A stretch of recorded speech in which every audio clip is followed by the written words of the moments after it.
É disto que eu estou falando. Eu tava em casa, fazendo nada. Minha mãe chegou e colocou um CD. O som nos ares era Damares.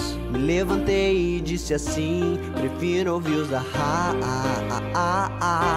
Prefiro ouvi-los, prefiro ouvi-los. Galera, Túlio Moura na área. Hoje nós vamos atender o pedido de Mariana Passos, de Recife. E ela pediu para a gente falar a respeito da Trindade. Como nós vamos explicar o Pai, o Filho e o Espírito Santo? Os três são um. Isso muitas das vezes dá muito nó na cabeça da gente. O vídeo de hoje talvez seja o mais complexo até o momento, porque é um tema que realmente quer um tempo maior de estudo, uma conversa maior, mas eu vou tentar resumir e dar alguns exemplos práticos aqui para que vocês consigam entender. Então, como tentar explicar isso de maneira prática? Na matemática humana, 3 são 1, isso não se encaixa, isso não dá para entender. E aí as pessoas ficam perguntando: Jesus é Deus, Deus é o Espírito Santo está em Jesus. Como é que eu faço para entender isso? Como é que pode ficar de uma maneira mais clara para quem entra aqui na minha caixota? Nós podemos fazer uma analogia com os 3 estados da água. O gelo, podemos levar em consideração que o gelo seria Jesus, Cristo, porque ele se materializou, ele veio aqui para nos mostrar o caminho.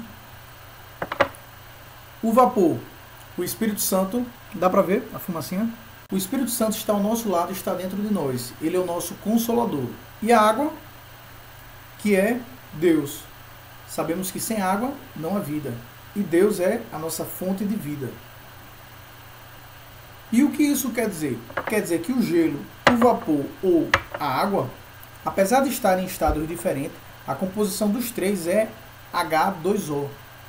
Então, da mesma maneira, nós podemos dizer que Jesus, Espírito Santo e Deus são pessoas diferentes, porém com a mesma composição.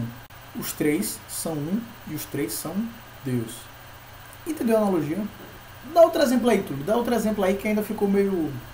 Vamos lá, tudo bem. Vamos somar então um elemento mais um elemento mais um elemento dá 3 elementos.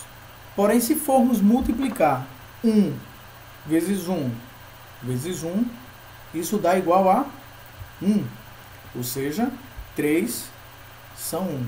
Lembrando que isso é só uma analogia, tá, gente? Para que a gente consiga entender de uma maneira mais tangível.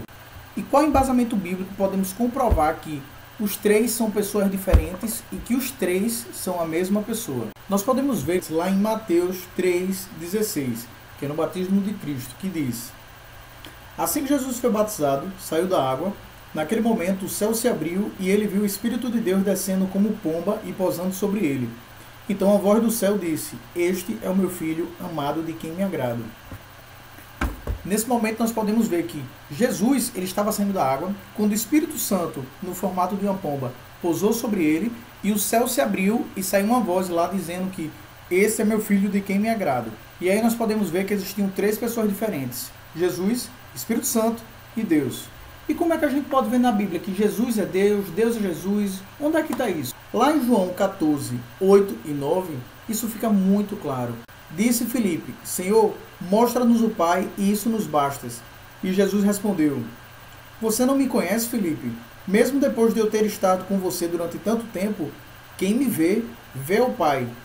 Então isso nós podemos ver que na realidade Jesus é Deus. E Deus é Jesus. E como é que eu faço para entender que o Espírito Santo também é Deus? Lá em João 14,17, na parte B, Jesus diz que o Espírito Santo vive com vocês e estará com vocês. Passando mais um pouquinho no versículo 20, vê que interessante, só para a gente amarrar e entender bem. Naquele dia compreenderão que estou em meu Pai, vocês em mim e eu em vocês. Resumindo, todos são um só. Eles estão dentro de nós e estão conosco a todo momento. Espero que eu tenha conseguido tirar a sua dúvida, mas se você continua confuso, com um nó na cabeça, não se preocupe. Deus não exige que nós o entendamos por completo. Jamais entenderemos, porque Ele está muito acima da nossa capacidade intelectual. O que Ele quer de fato é que nós sigamos o caminho do Filho dele, para que possamos alcançar a coroa da vida eterna. Se você ainda tem alguma dúvida, se existe algum tema específico da Bíblia que vocês queiram que a gente possa debater aqui, escreva aqui e participe você também. Vou lançar o desafio para vocês. Se até o final de 2016 o canal tiver mais de 150 inscritos, o primeiro vídeo de 2017 eu vou tirar minha barba e vou gravar só de bigode. Vê que beleza. Gostou? Então compartilha aí com os amigos. Pede para eles se inscreverem para que eles possam ser abençoados também com as palavras. Até a próxima. Deus te abençoe.